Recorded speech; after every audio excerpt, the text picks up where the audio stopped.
നമസ്കാരം. ശ്രീകൃഷ്ണ കഥാമൃതം ഭാഗം 805 805. ഓം ഗം ഗണപതയേ നമ. ഓം സം സരസ്വതേ സ്വാഹ. ഓം ശ്രീ ഗുരുഭ്യോ നമ. ഓം ശ്രീ രംഗനാഥ ശർമ്മണേ നമ. നാരായണ നാരായണ നാരായണ നാരായണ നാരായണ നാരായണ നാരായണ നാരായണ നാരായണ നാരായണ നാരായണ. ഓം ശ്രീകൃഷ്ണായ പരബ്രഹ്മണേ നമ. ഓം ശ്രീകൃഷ്ണായ പരമാത്മനേ നമ. ഹരേ രാമ രാമ രാമ ഹരേ ഹരേ, ഹരേ കൃഷ്ണ കൃഷ്ണ കൃഷ്ണ ഹരേ ഹരേ. ഓം ശ്രീ രുക്മിണി സത്യഭാമ സമേത ശ്രീ ഗോപാലകൃഷ്ണസ്വാമിനേ നമ. അപ്പോൾ ശ്രീകൃഷ്ണ കഥാമൃതം ഇന്ന് ഭാഗം 805. അതിൽ ക്രിയായോഗം ഭാഗം 1 പറയണത്. അപ്പോൾ ഇതിൻ്റെ മുമ്പത്തെ എപ്പിസോഡിൽ 804 സജ്ജന മഹത്വം 62 സർഗത്തിൽ അവസാനത്തെ ശ്ലോകം നമ്പർ 19 എന്തായിരുന്നു? അത് പുരൂരവസ ആവിധം അപ്സരസൻ ഭ്രമങ്ങളൊട്ടാകെ അകന്ന് വേഗം അമന്ധഭാവാനുഗൃഹീതനാം ആത്മാരാമൻ തെളിഞ്ഞങ്ങനെ സഞ്ചരിച്ചാൻ. അവിടെ അമന്തം എന്നൊരു പറഞ്ഞൊരു വാക്കാണ്. അമന്തം എന്ന് പറഞ്ഞാൽ മന്ദമല്ലാണ്ട് എന്ന് പറഞ്ഞാൽ സ്പീഡിലെന്നർത്ഥം. ഭവാൻ അമന്ത ഭാവാനുഗ്രഹീതനാം ആത്മാരാമൻ, ഭഗവാനാൽ അനുഗ്രഹിക്കപ്പെട്ടിട്ടുള്ള ആത്മാരാമത്വത്തോടുകൂടി തെളിഞ്ഞ് ഇങ്ങനെ സഞ്ചരിച്ചു എന്നാണ് പറഞ്ഞത്. അപ്പോൾ ക്രിയായോഗം ഭാഗം 1. ആവിധം സംഗമേവർക്കും അകറ്റാൻ പണിയാകയാൽ. അതായത് ഈ നിരാകാരത്തിലുള്ള കാര്യം കുറച്ച് ബുദ്ധിമുട്ടാണ്, അതുകൊണ്ടാണ് ക്രിയാമാർഗത്തിലും ആവാം എന്ന് പറഞ്ഞത്. ആവിധം സംഘം ഏവർക്കും അകറ്റാൻ പണിയാകയാൽ ആർക്കാർക്കും ഹിതം ആശിപ്പോൻ ചോദിച്ചാൻ തൊഴുത് ഉദ്ധവരെ തൊഴുതും കൊണ്ട്, ഇത് എനിക്ക് അങ്ങ് പറഞ്ഞു തന്നു നന്നായി, പക്ഷെ എല്ലാവരും എന്നെ പോലെ ആവില്ല. അതുകൊണ്ട് എന്ത് ചെയ്യണം? ഈ ക്രിയായോഗത്തിനെ പറ്റി പറഞ്ഞു തരണം എന്ന് പറയാണ്. അതുകൊണ്ടാണ് പറഞ്ഞത്, നിൻ പാദപൂജനം ഭക്തി വളർത്തിയിടുവതാകയാൽ. ഭക്തി വളർത്താനുള്ള സിദ്ധൌഷധം എന്താ?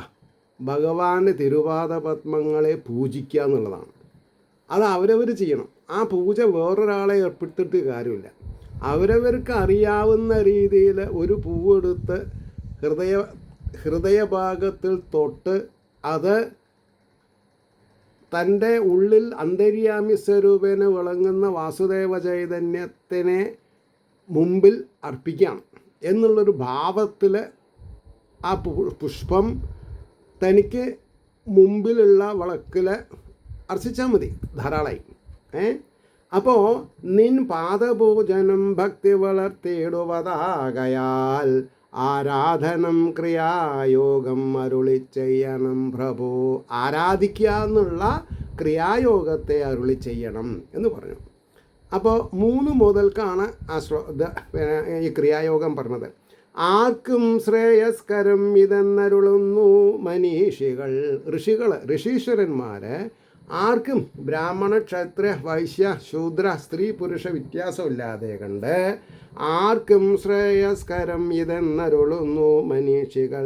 ദേവർഷി നാരദ വ്യാസ വസിഷ്ഠാദി മഹർഷികൾ. അതിൽ കേമന്മാർ ആരാ? ദേവർഷി നാരദൻ, വേദവ്യാസര്, വസിഷ്ഠ മഹർഷി മുതലായിട്ടുള്ളവർ. ഭൃഗ്വാദ്യരോടും വിധിയും ഗൗരിയോട്, ഭൃഗു മുതലായിട്ടുള്ളവരോടും ബ്രഹ്മാവ് സാക്ഷാൽ മഹേശ്വരിയോടും ഇന്ദുചൂടൻ തിരുവായ്മൊഴി നേരിട്ടു നുകർന്നോതിയതാകയാൽ. സാക്ഷാൽ പരമേശ്വരൻ നേരിട്ടു നുകർന്നോതിയതാകയാൽ വർണ്ണാശ്രമ വിഭേദങ്ങളില്ലാതാർക്കും ഒരേ വിധം. ബ്രാഹ്മണ ക്ഷത്ര വ്യത്യാസമില്ലാണ്ട്, ബ്രാഹ്മണ ക്ഷത്ര വൈശ്യ ശൂദ്ര വ്യത്യാസമില്ലാണ്ട്, വർണ്ണാശ്രമ വിഭേദങ്ങളില്ലാതാർക്കും ഒരേ വിധം എന്നും ശ്രേയസ്കരം ഇതെന്നോർപ്പു ഞാൻ കരുണാനിധേ. ഉദ്ധവർ പറയാണ്, ക്രിയായോഗമാണ് എല്ലാവർക്കും നന്മയുണ്ടാവുക. കർമ്മബന്ധം അകറ്റിയിടും ഇതൊന്ന് അംബുജലോചന അലിവാർന്നരുളി ചെയ്തിടേണം വിശ്വൈക പാവന. അങ്ങയുടെ ഒരു സർട്ടിഫിക്കേഷൻ വേണം, അല്ലാണ്ട് എനിക്കറിയും ഞാൻ പറഞ്ഞു എന്ന് പറഞ്ഞിട്ടല്ല. അങ്ങ് എന്നോട് പറയുന്ന കൂട്ടത്തിൽ ഒരു റീകൺഫർമേഷൻ എന്ന് പറയാതെ റീകൺഫർമേഷൻ ഒന്ന് സെക്കൻഡ് ചെയ്യാം. അപ്പോൾ കർമ്മബന്ധം അകറ്റിയിടും ഇതൊന്ന് അംബുജലോചന അലിവാർന്നരുളി ചെയ്തിടേണം വിശ്വൈക പാവനാം. ഈ വണ്ണം ഉദ്ധവൻ തന്നോട് എത്രയും ഭക്തിപൂർവകം ചോദിക്കേ ചൊല്ലിനാൻ അമ്പാർന്ന് അരവിന്ദായതേക്ഷണൻ.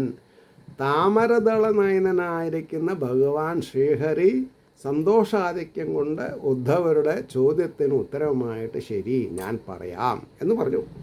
പൂജാവിധികളോതേടും ആഗമങ്ങളനേകമാം. പൂജാവിധികളെ പറ്റി പറയുന്ന ആഗമങ്ങൾ എന്ന് പറഞ്ഞാൽ പൂജാവിധികളുള്ള ശാസ്ത്രങ്ങൾ ഒരുപാടുണ്ട്. അത് ശരിക്കും മനസ്സിലാക്കിയാൽ നല്ലതാണ്. അങ്ങയോടത് ഞാൻ ഒട്ടു സംക്ഷേപിച്ചുര ചെയ്തിടാം, അതിനെ ചുരുക്കി ഞാനൊന്ന് പറഞ്ഞു തരാം എന്ന് ഉദ്ധവരോട് ഭഗവാൻ ശ്രീഹരി പറയണു. വൈദികം താന്ത്രികം മിശ്രം ഈ വിധം 3 മട്ടിലാം. ഈ ക്രിയായോഗം എങ്ങനെയാണ്? 3 തരണ്ട്. വൈദികം, താന്ത്രികം, മിശ്രം, രണ്ടും കൂട്ടിയിട്ടുള്ളത് എന്നർത്ഥം. വൈദികം വേദം കൊണ്ട് ഒരു തരത്തിലെ യാഗങ്ങളൊക്കെ. പിന്നെ താന്ത്രിക വൃത്തി. ശരിക്കും താന്ത്രിക വൃത്തിയുടെ ആസ്ഥാനം എവിടെ അറിയോ നിങ്ങൾക്ക്? കേരളത്തിലല്ല, കാശ്മീരിലാണ്. കാശ്മീരിലാണ് താന്ത്രികം. അതറിയണമെന്നുണ്ടെങ്കിൽ യൂട്യൂബിൽ ഒറ്റപ്പാലം അടുത്ത പാലപ്പുറത്ത് നിർമ്മലാനന്ദഗിരി മഹാരാജാവ് പറഞ്ഞ വലിയൊരാളുണ്ടായിരുന്നു, സന്യാസി ശ്രേഷ്ഠൻ. അദ്ദേഹത്തിൻ്റെ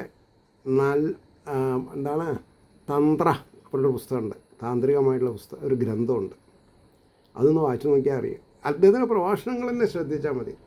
അപ്പോൾ വൈദികം താന്ത്രികം മിശ്രം ഈ വിധം 3 മട്ടിലാം. പൂജിക്കേണ്ടും ക്രമം ചൊല്ലാം ധർമ്മോചിതമാം വിധം. ധർമ്മത്തിന് ഉതകുന്ന പോലെ എന്നാണ് പറഞ്ഞത്. ധർമ്മത്തിന് ഉതകാത്തതായിട്ടുള്ള ഒരു കാര്യം നടക്കില്ല, മനസ്സിലായില്ലേ? ബിംബം ജലം നിലം സൂര്യൻ വിപ്രൻ വന്നി ഹൃദം ഭുജം. ഹൃദയമാകുന്ന താമരയാകുന്ന ഹൃദയം. ഇവിടങ്ങളിൽ നിഷ്കാമഭക്തിപൂർവം മഹാമതി. ഇവിടെ എല്ലാ സ്ഥലത്തും നിഷ്കാമഭക്തി എന്നാണ് പറഞ്ഞിട്ടുള്ളത്. ഒന്നും ആഗ്രഹിച്ചിട്ടായിരിക്കരുത്. അപ്പോൾ അത് വീട്ടു ചെയ്യപ്പെടും, നടക്കില്ല എന്നർത്ഥം.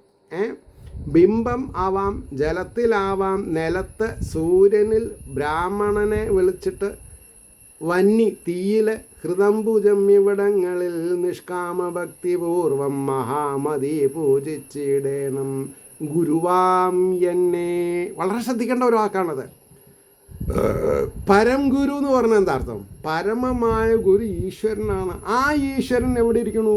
അവരവരുടെ ഹൃദയാംബുജത്തിൽ. ഗുരു ബ്രഹ്മ ഗുരു ഇല്ലേ? ആ ശ്ലോകം പറയുന്നുണ്ട്. പരം ഗുരു ആരാ? തന്നിലുള്ള ചൈതന്യ. അതാണ് നാരായണ ഗുരുവിൽ മാത്രം നിൽക്കരുത്. അല്ലെങ്കിൽ എന്താ പറയുക,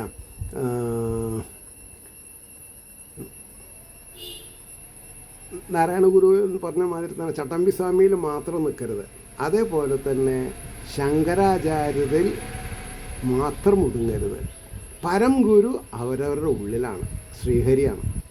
അതുകൊണ്ടാണ് ഗുരുനാഥന്മാരുടെ ഫോട്ടോ വയ്ക്കാൻ പാടില്ല എന്ന് പറയും. കാരണം ഈ അകത്തിരി അന്തസ്ഥനായിരിക്കുന്ന സർവവ്യാപിയും സർവജ്ഞനും കൂടസ്ഥനും സർവജീവഗുഹാശിനുമായിരിക്കുന്ന ഭഗവാന്റെ രൂപം ക്ലിക്ക് ചെയ്യാൻ പറ്റില്ല മക്കളെ.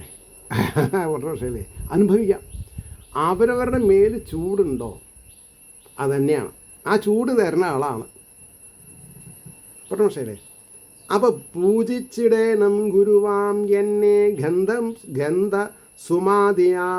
ഗന്ധസുമാതിയാൽ പൂക്കളെ കൊണ്ട് എന്നെ പൂജിക്കാം എന്നാണ് പറഞ്ഞത്.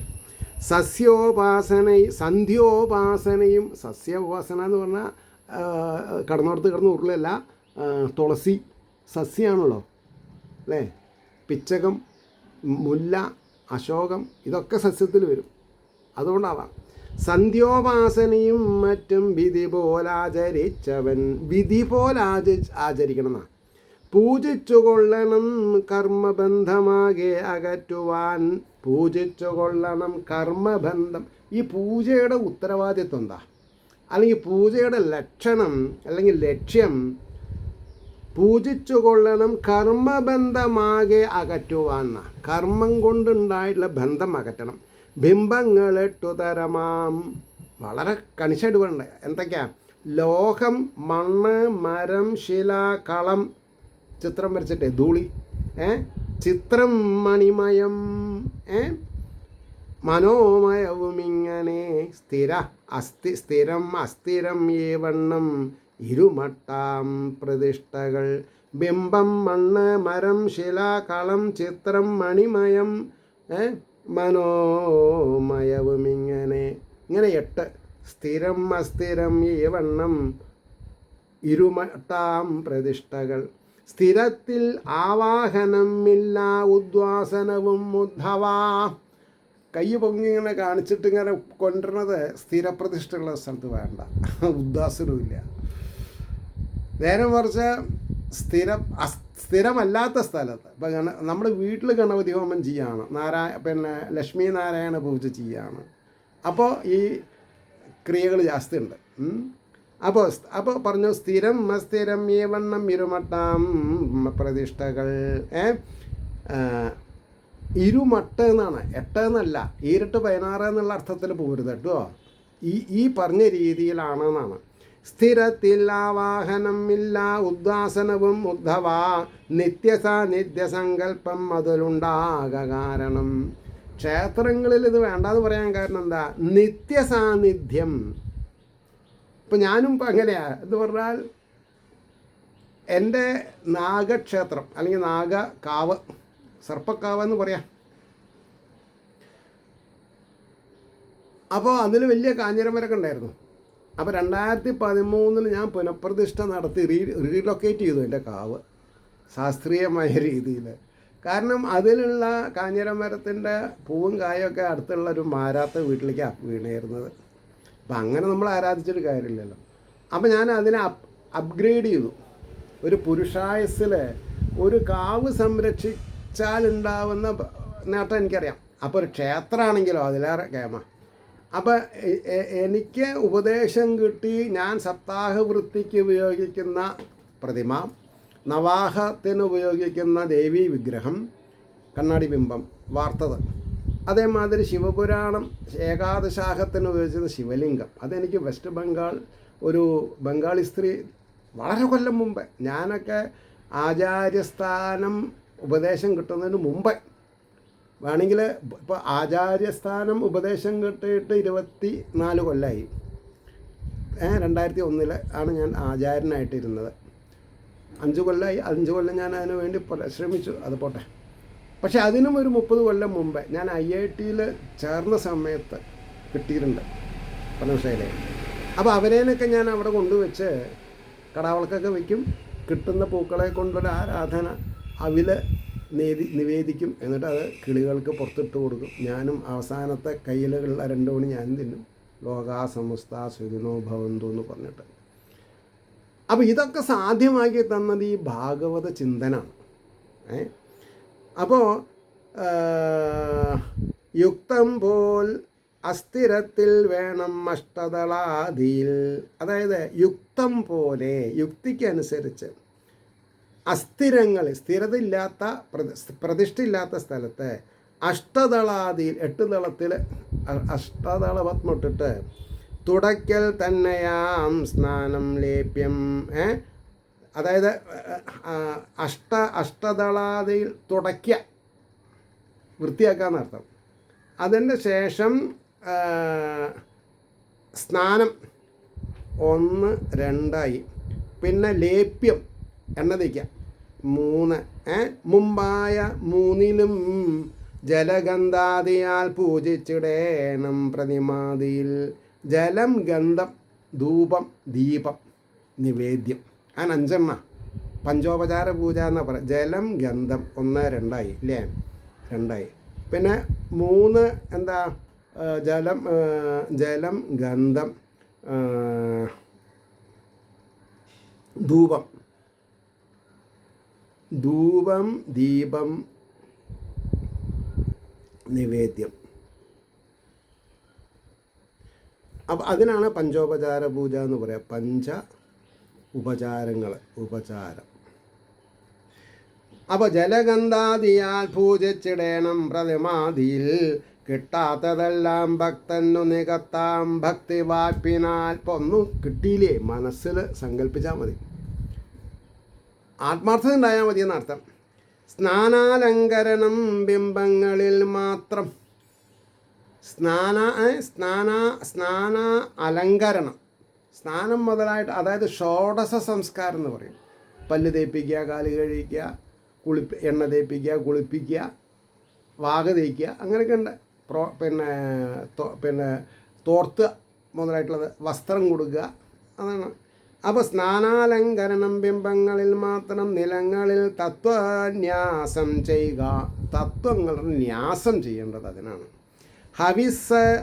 ഹവിസ് ആജ്യോപസ്കൃതം അഗ്നിയിൽ ഹോമിക്കാം.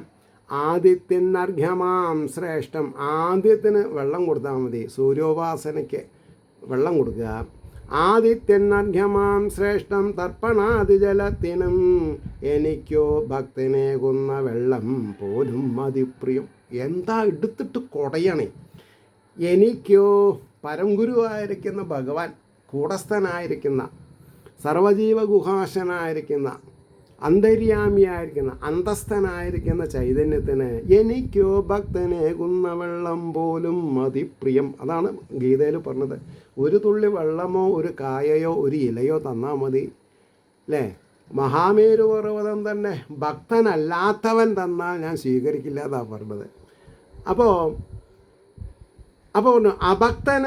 എന്തരുളിയിടുകിലും തൊടുകില്ല ഞാൻ. അതാരാ തീരുമാനിക്കാൻ? നമ്മളല്ല, ഭഗവാനാണ്. ഭഗവാനറിയാം ആരാണ് ഭക്തൻ, ആരാണ് അഭക്തൻ. പൂജാപ്രകാരവും ചൊല്ലാം കേട്ടാലും ഉദ്ധവ, സ്നാനാദി ചെയ്ത് പൂജോപകരണങ്ങൾ മുഴുക്കയും, പൂജയ്ക്കുള്ള ഉപകരണങ്ങളൊക്കെയും മുമ്പേ തന്നെ ഒരുക്കിക്കൊള്ളേണം. അർച്ചകൻ ആവതും, അർച്ചകൻ പൂജ ചെയ്യുന്ന ആള് വേണ്ടപ്പെട്ട സാധന സാമഗ്രികൾ ഇടതുഭാഗത്തും വലതുഭാഗത്തും എന്തൊക്കെയാണെന്നുള്ളത് പറയും, അതുപോലെ ഒരുക്കണം. എന്നിട്ട് ഇടയ്ക്കിടയ്ക്കെഴുന്നേൽക്കായവതിനാം ദർഭയിട്ട് അതിൽ കിഴക്കോട്ടോ വടക്കോട്ടോ വിഗ്രഹം സ്ഥിരമാവുകിൽ, നേരിട്ടു നോക്കിയോ ഭക്തിപൂർവം തൊഴുതിരുന്നുടൻ. എന്തൊക്കെയാ പറഞ്ഞത് ശുണ്ടോ. ഇടയ്ക്കിടയ്ക്ക് ഇടയ്ക്കിടയ്ക്ക് പൂജ ചെയ്യുമ്പോൾ ഇരുന്നാൽ നിൽക്കാൻ പാടില്ല, പൂജ കഴിഞ്ഞിട്ട് നിൽക്കാൻ പാടുള്ളൂ. അതിന് ദർഭയിട്ട് അതിൽ നമ്മൾ ഒരു ആസനം വിരിക്കുക എന്ന് പറഞ്ഞാൽ, തനിക്ക് ഇരിക്കാൻ വേണ്ടി ദർഭ ഇട്ടിട്ട് ഒന്നില്ലെങ്കിൽ കിഴക്കോട്ട് തിരിഞ്ഞിരിക്കുക, അല്ലെങ്കിൽ വടക്കോട്ട് തിരിഞ്ഞിരിക്കുക. ദർഭയിട്ട് അതിൽ കിഴക്കോട്ടോ വടക്കോട്ടോ വിഗ്രഹം സ്ഥിരമാവുകിൽ നേരിട്ട് നോക്കിയോ, അതിൽ പ്രശ്നമില്ല, നേരിട്ട് നോക്കാം പൂജിക്കണവൻ, അല്ലെങ്കിൽ ഒരു ഭാഗം ചെരിഞ്ഞിരുന്നിട്ടാവാം.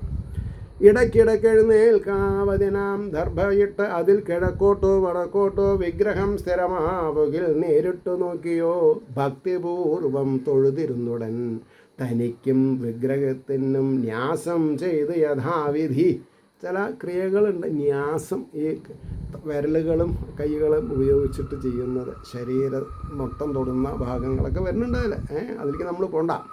അപ്പോൾ നേരിട്ട് നോക്കിയോ ഭക്തിപൂർവം തൊഴുതിരുന്നുടൻ, തനിക്കും വിഗ്രഹത്തിനും ന്യാസം ചെയ്ത് യഥാവിധി നിർമാല്യം നീക്കി ബിംബത്തെ സ്നാനം ചെയ്യിച്ചുമെല്ലവേ. നിർമാല്യം നീക്കണം, ബിംബത്തെ സ്നാനം ചെയ്യിച്ച് മെല്ലവേ ഗന്ധപുഷ്പാദി സംശുദ്ധപൂർണം കുംഭജലത്തിനാൽ തളിക്ക. തന്നെയും ആദ്യം നമ്മളെ പൂജിക്കണം എന്നാ, എന്നിട്ട് വേണം വിഗ്രഹത്തെ പോഷിക്കാൻ.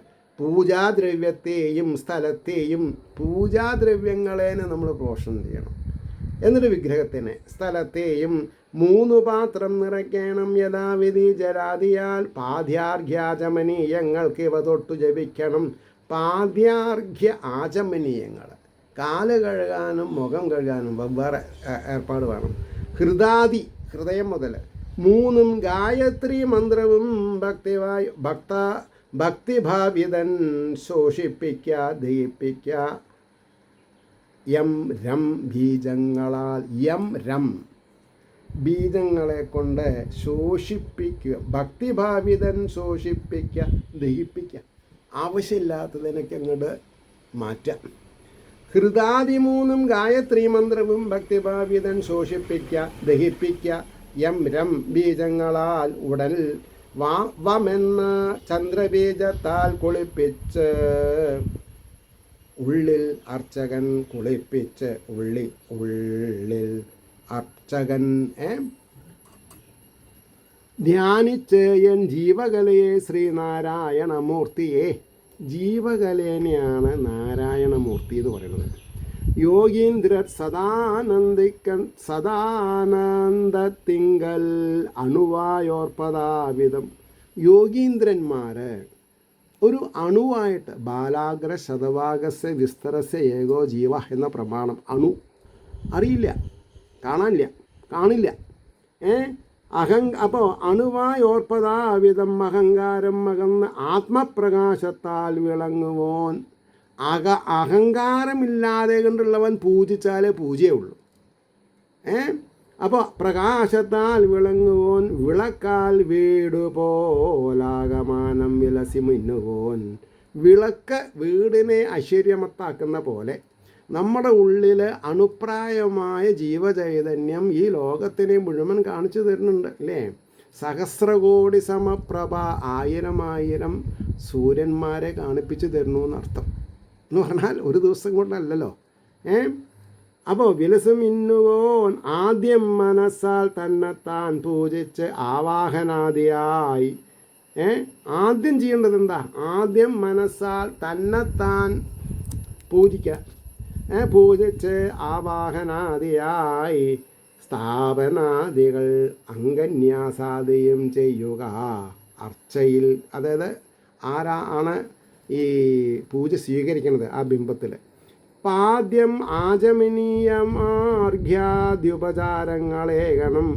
അതായത് വരാൻ പറയുക, ഇരിക്കാൻ പറയുക, കാല് കഴിക്കുക, ആചമനം ചെയ്യുക, കയ്യും കാലും കഴിക്കാന്നൊക്കെ. മണിയടിച്ചു. ദൈവാരാധന സന്ധ്യാസമയത്ത് നട തുറന്നു എന്നർത്ഥം. 5:30 മണിയേ ഉണ്ടാവും. അപ്പോൾ പാദ്യം ആചമനീയമാർഘ്യാദ്യുപചാരങ്ങളേകണം. അധർമാദിയാം 8 ധർമ്മം അധർമ്മം മുതൽ 8 വിമലാദികളൊമ്പതും താങ്ങായി ഒട്ടേറെ മിന്നുന്ന പീഠം കൽപ്പിച്ചു കൊള്ളണം. അതായത് ഭഗവാൻ ഇരിക്കാൻ ശ്രേഷ്ഠമായിട്ടുള്ളൊരു പീഠം വേണം. അതിൽ അഷ്ടദളം പത്മം കർണികാകേസരോജ്വലം. അഷ്ടദള പത്മം ഇട്ടിട്ട് അതിന് കർണിക എല്ലാം വേണം. അതിൽ അഷ്ടദളം പത്മം കർണികാകേസരോജ്വലം ധ്യാനിച്ചിടേണം. സൂര്യേന്ദുവന്യമണ്ഡല ശോഭയും. ആ മണ്ഡലത്തിലെ പീഠത്തിൽ എന്തൊക്കെ വേണമെന്നാണ് പറഞ്ഞത്? സൂര്യനെയും ചന്ദ്രനെയും വന്യയെയും ആവാഹിക്കണം എന്നാണ്. വൈദികം താന്ത്രികം 2 മട്ടിലും ഭക്തിപൂർവകം ഭക്തിയും മുക്തിയും നൽകും എന്നെ പൂജിച്ചു കൊള്ളണം. തൻ്റെ ഉള്ളിലിരിക്കുന്ന ചൈതന്യത്തിന് എന്ത് തരാൻ കഴിവുണ്ടെന്നാണ് പറഞ്ഞത്? ഭക്തി തരാനും മുക്തി തരാനും കഴിവുണ്ട്. എന്നിട്ടാണ് നമ്മൾ ഏറുകൊണ്ട് പന്നീനെ പോലെ തെക്കും വടക്കും കിഴക്കും പടിഞ്ഞാറ് അലയാണ്. Without any reason. കാര്യമില്ലാണ്ട് കാരണമുണ്ടാവില്ല, കാരണമില്ലാണ്ട് കാര്യം ഉണ്ടാവില്ല എന്നുള്ളതൊക്കെ പുസ്തകത്തിലുള്ളൂ. അത് പഠിക്കണം നമ്മൾ. അത് മാത്രം മതിയോ? പോരാ. സുദർശനം,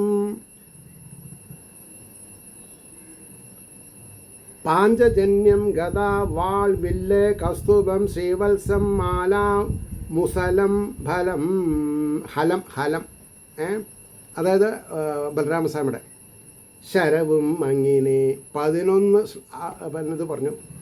നന്ദൻ, സുനന്ദൻ, ഗരുഡൻ, കുമുദൻ, കുമുദേക്ഷണൻ, ബലൻ, മഹാബലൻ, ചണ്ഡൻ, പ്രചണ്ഡൻ, ദുർഗാദേവകൾ 10. വ്യാസൻ, വിനായകൻ, വിശ്വക്സേനൻ, ആചാര്യർ എന്നിവർ. അപ്പം അത്രേ ഈ 11, 10, 21. വ്യാസർ, വിനായകർ, വിശ്വക്സേനൻ, ആചാര്യൻ, എന്നിവ. വ്യാസർ, വിനായകർ, വിശ്വക്സേനൻ, ആചാര്യൻ 1 2 3 4.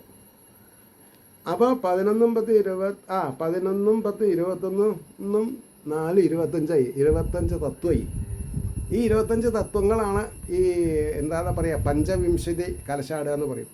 അപ്പോൾ ആചാര്യൻ എന്നിവർ അതാതിടത്തിൽ അഭിസംഭൂജരാം പ്രോക്ഷണാദിയാൽ രാമച്ചം, ചന്ദനം, പച്ചക്കർപ്പൂരം മുതലായവ കഴിവുണ്ടെങ്കിൽ നാൾ തോറും ചേർത്തിത്താനഭിഷേകമാം. ഇതൊക്കെ നാൽപ്പാമരിയും രാമച്ചം, ചന്ദനം, പച്ചക്കർപ്പൂരമൊക്കെ ചേർത്തിട്ട് വേണം ഭഗവാന് അഭിഷേകം ചെയ്യാൻ പറ്റുമെങ്കിൽ. സ്വർണ്ണഘർമ്മ അനുവാഗത്താൽ വാഗ മഹാപുരുഷ വിദ്യ എന്ന് പറഞ്ഞാൽ പുരുഷ സൂക്തം ജപിച്ചിട്ട് വേണം ഭഗവാനെ ഉപചരിക്കുന്ന. കാരണം ഭഗവാൻ ആരാ? 1000 കാലുകളുള്ളവൻ, 1000 ആരുകം കൈകളുള്ളവൻ, 1000 മൂക്ക് നാസാരന്ധ്രങ്ങളുള്ളവൻ. ഈ 1000 എന്നുള്ളത് 999 കഴിഞ്ഞിട്ടുള്ളതാണ്. ഇന്യൂമറബിൾ എന്നാണ് പറയുക. 1000 അല്ലേ? അതാണ് നമ്മൾ മനസ്സിലാക്കേണ്ടത്. എവിടെ എത്താം? പുരുഷ സൂക്തം കൊണ്ട് വേണമെന്നാണ്. പൗരുഷ സൂക്താദി മന്ത്രത്താലും ഇതുത്തമം. ചന്ദനം ചാർത്തിയും പട്ടുടുപ്പിച്ചും